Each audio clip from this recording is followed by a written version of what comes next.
Okay, we're going to do one more example of attaching sources using record hints. And I've chosen to do this one because there's a little wrinkle at the end and you'll get to learn something new. So this is kind of an interesting page and how I ran across it. I saw this green temple icon when I was out in my tree. I'll show it to you. And what struck me about it was this is a part of my tree where we have lots of temple work. I mean, these are members of the church. So all of the temple work was done. And so I was a little bit surprised to see this green temple icon here. And so when I did when I went ahead and clicked on my great-grandma's page, on her person page,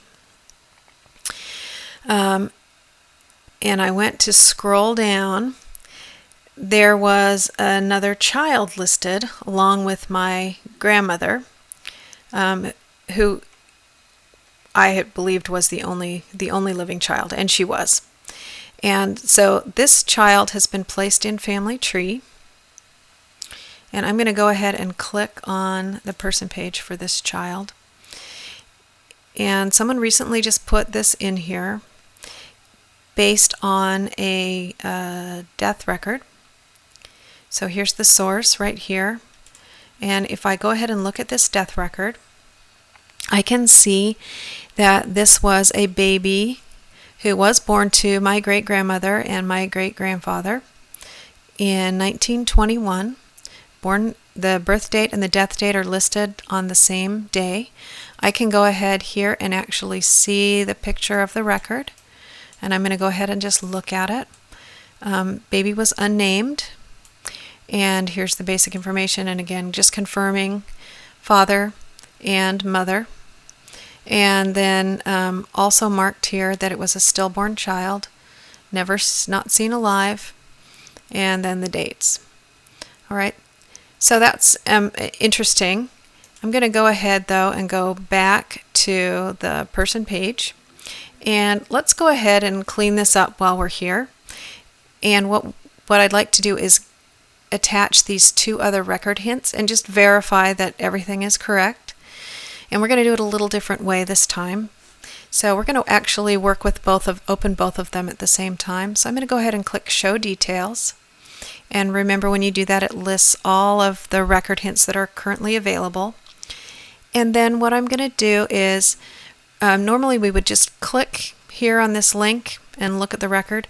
But I'm going to, instead of my normal left click, I'm going to do a right click. And then I'm going to select Open Link in New Tab. And when I do that, it opens up a new tab in my browser and the record is opening up there. And I'm going to do that the same thing with this one, Open Link in New Tab, and it's opening up there. So that's just an easy way to kind of get everything going. And here is the first record, the index of the first record. There is no image available for this one. It is pretty much the same information that I saw in the record that was already attached, but I'm going to go ahead and attach it to Family Tree. So I click Attach to Family Tree, up comes the source linker, and this record is already attached to my great-grandma and my great-grandpa, but I'm going to go ahead and attach it to this child. And while I'm here, this particular record listed a burial date, so I'm going to go ahead and add that piece of information. I could also add a residence, but that just kind of seems inappropriate here, so I'm just going to skip that and just click Attach. So this source is attached and done. So now let's go to the second source that we had in our record hints. And again, this one has a picture, like the one that I saw that was already attached. And so I can go ahead and look at this. This is the actual handwritten State of Utah death certificate. And again, it is a stillborn child. Originally they had written baby, but they crossed it off. And again, written stillborn here, never seen alive. And then my great-grandpa's name and my great-grandma's name. And there you have it, the place of burial right here and the date of burial. So all that information is here. All right, good to see that. So now let's go ahead and attach this record also. So again, up comes the source linker. And the source is already attached to my great-grandpa and my great-grandma, but I'm going to go ahead and attach it to this stillborn child. Alright, so now all of that is done. We've got all the records attached. So now I'm going to go up here to this link, and I'm going to go ahead and click on that so I go back to the person page.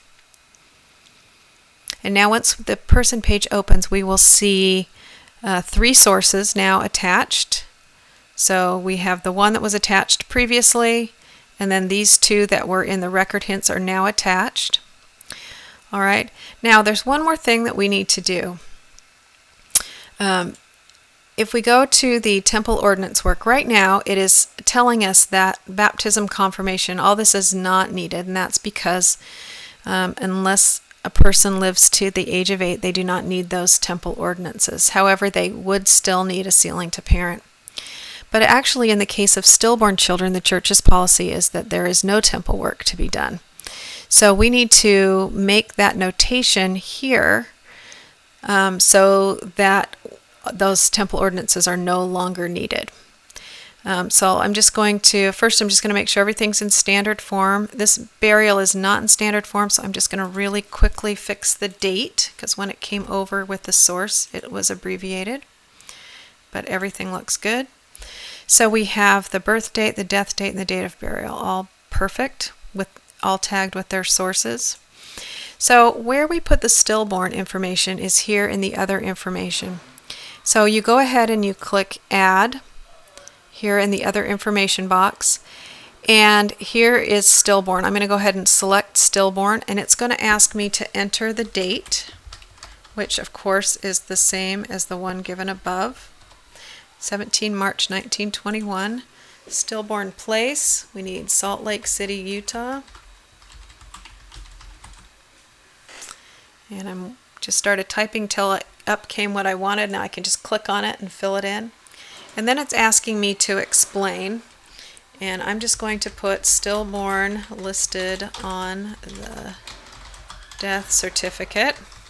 Whoops, I got to spell that correctly. Alright, so the reason's there if anyone wants to know where I got that information from. And I'm going to go ahead and click Save. Now as soon as I save that stillborn information, I'm going to go ahead and just close the box. It's listed here. Now when I go up to the temple ordinances, everything is not needed. So which is what is correct to be done according to the church policy. So there we've taken care of our sources and added that information here.